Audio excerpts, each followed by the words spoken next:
She's your queen to be, a queen to be forever, a queen who'll do whatever his highness desires.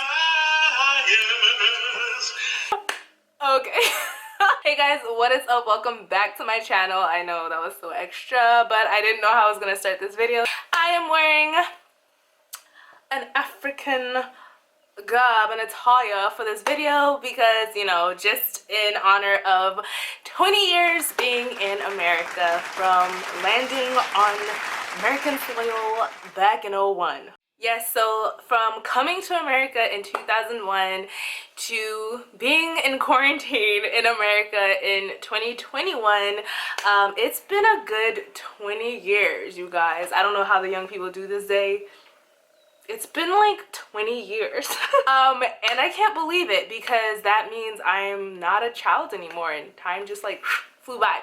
So I actually want to do like a little documentary video thing on being here for 20 years, but I don't know if I really want to do it yet. So let me know after this video if you guys will be interested in seeing like my coming to America-ish story. I want to talk about six misconceptions that my Ghanaian family and I had about America.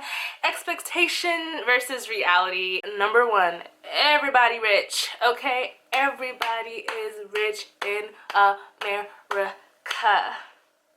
All right, you got your little butlers, you got your little, I don't know, like back in Ghana, we all thought that this country was definitely, I think almost every immigrant, right? Not just African, but everyone who lives outside of this country probably thinks it's milk and honey, it's gold, it's just money, money, money. To be successful in America. Success and money and wealth. Jeffrey, can you please make sure that the dog is sat? Thank you very much. Jeffrey, this tea is cold. I want another. Yes, darling. Mom is busy, but I will give you your $100 in a little bit. Just stay right there. I'm gonna go to the bank. Jeffrey, what time is my mani and pedi? Please make sure that the driver is out front and ready. We have to go to McDonald's first. Or Burger King, you know, for royalty. Yeah, like I think that was the expectation coming here, is that you were either going to be rich, you're going to live among the rich, or you were going to get rich fast. And obviously I don't think that was the main reason why we came to this country, but but the reality, what is the reality, y'all? Oh my gosh, I am so late. Oh my gosh. Okay, where's my resume? Where is my resume? I am a hard worker and I've got good communication skills. I'm not gonna get this job, am I? Okay, thank you for your time and wasting mine. And it's grind. It's almost like every man for himself here. I have to be real about that because while people can help you start up, you have to work from the bottom to the top. Started from the bottom, now we're here. You should not expect a handout. When we came to this country, we had my grandmother, who definitely was a big factor. She was the reason why we came here in the first place, and she did help us because we lived with her for a while before we started to, you know, find our way. And when I say we, I mean specifically my mom, my dad, my aunts and uncles. They had to find work. They had to realize really quickly that in order to make a living, you have to work. And sometimes it's not just one job, okay? Because one job might not be enough. And it was such an eye-opener to see, like, okay, yeah, survival of the fittest out here. Number two. Okay, so don't ask me why we thought this, but for some reason we thought snow was warm. I know, like, I don't know if my other relatives felt this way, but I think my brother and I talk about this from time to time, that we, for whatever reason, thought that snow was fluffy, white, warm goodness. False. Reality, ice Cold, baby. I think we came here like either winter time. Yeah, definitely cold season, because I know when we got off the plane, what we were wearing was not winter material, and we learned pretty quickly and soon after that snow is in fact not warm, and you definitely have to bundle up. Number 3, so expectation is that everyone is friendly in America. False. Reality check. Okay, I am in the greater New York area. That's where we landed. That's where we came, you know, right there, Statue of Liberty. We learned pretty quickly that everyone is about, you know, hustle and flow and going about their business and fast living and stuff. And so not everyone's gonna greet you with like a smile and a welcome. And yeah, quite literally, not everyone is friendly in America. That's just the honest truth. I'm not gonna sugarcoat it. Yes, please, excuse me. Oh, hi. Excuse me. Do you know where Broad and Market? No one hears me talking to them. Oh, young lady. Oh, today is not the day. Wow. I'm not saying everyone is rude in America, obviously not, but you gonna find rude people. Like, I know that it's a thing about going to New York and asking for directions and people ignoring you. Personally, I've been to New York, I've asked for directions, and people have helped me. People were not welcoming. Like, not everyone was welcoming to Africans coming to the country. Obviously, you can tell when someone's not from the country. Honestly, I thought I was just gonna be like coming here and people are gonna be like, hey, what's up, you're from Africa. Nope, nope, nope. Number 4, no bad neighborhoods. Wow, I don't even know why this was a thought. So reality, obviously, right, there are bad neighborhoods, because when we came here, we weren't exactly living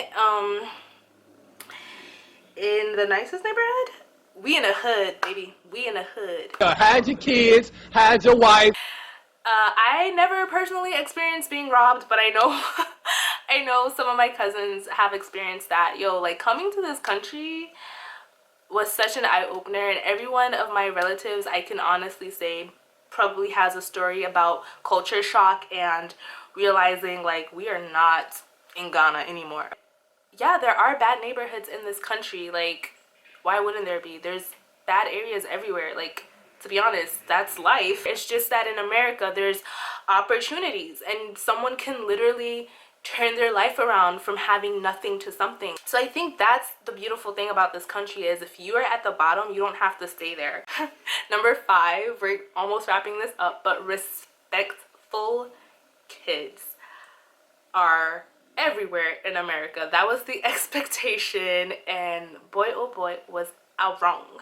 Okay, my parents learned, I learned, everybody in our family learned that kids over here were not as respectful as kids back home. I think it definitely is a culture thing.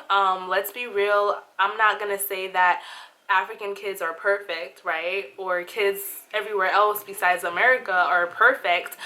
But there's a certain system here where, quite frankly, I learned in school that kids could disrespect their teachers, and teachers would be afraid to discipline the kids because their parents would turn around and be like, who do you think you are? Okay, you guys, I am collecting the homework. Some of you guys already handed it in. Taisha, do you have your homework, honey? I need to collect it. Ooh, she Taisha, you got your homework? She didn't do her homework.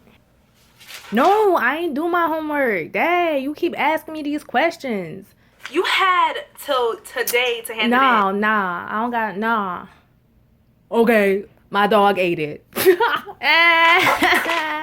be quiet. Dog ate it. Be quiet. I'm gonna see you after class. You are such a disrespectful child.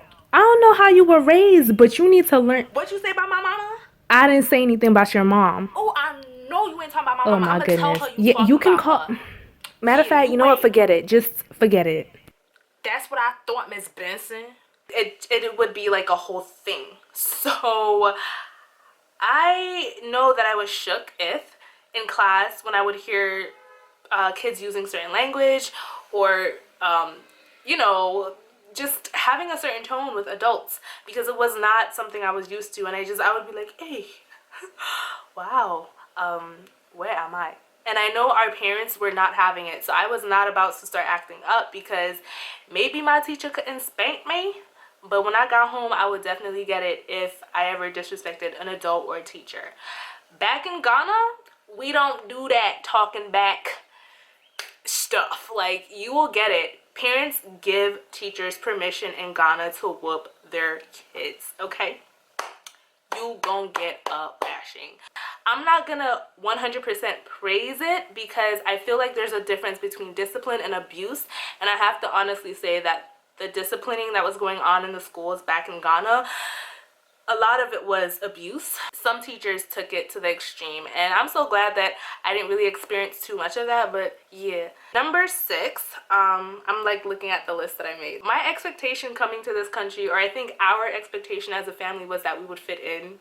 Maybe our parents didn't feel that way, but as a youngin', I thought, oh, I'm gonna come here and things are gonna be great, and I'm gonna just land and everybody's gonna be, you know, I'm just gonna blend in. No, Mary Jane, when you came here, you had an accent. You did not sound American, which is why I practiced so hard to slang and get rid of the accent, which was a success, as you can hear. But no, like, reality check, everybody knew we were from Africa. And I think the fact that, like, being the new kids, like, really being new, not just new to this state or new to this school, but new to this country, there were questions like, oh, you're from Africa, and, you know, things of that nature.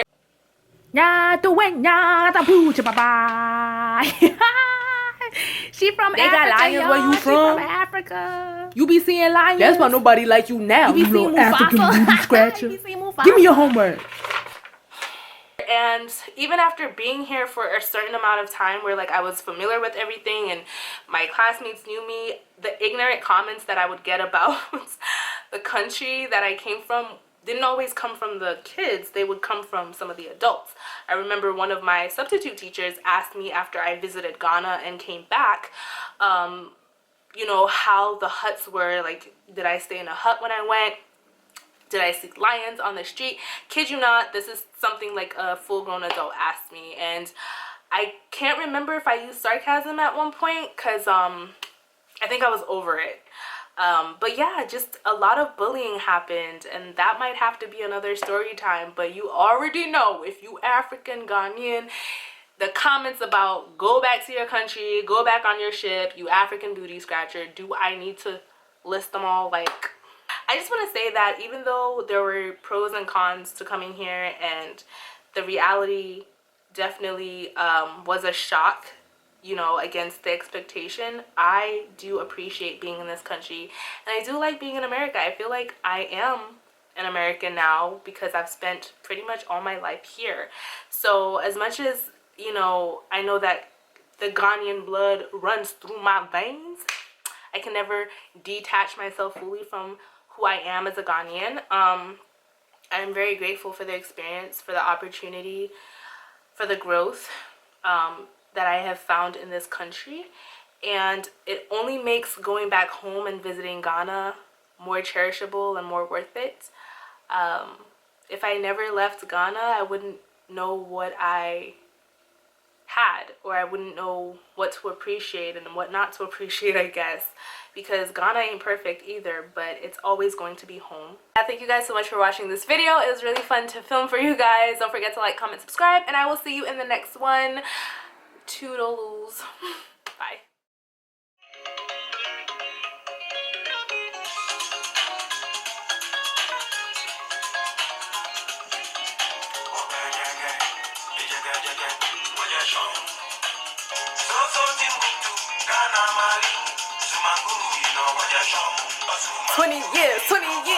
Looking back, I'm like, wow, what a difference. You know, first you didn't like me because I was African, and now Wakanda forever. Like, everybody's trying to go to Wakanda, but Ghana is right there. Nigeria is right there. Okay? Côte d'Ivoire is right there. Okay? I'm trying to think of other places. These are the 6 misconceptions that my family and I had about this country, America, US of A. We had to get checked.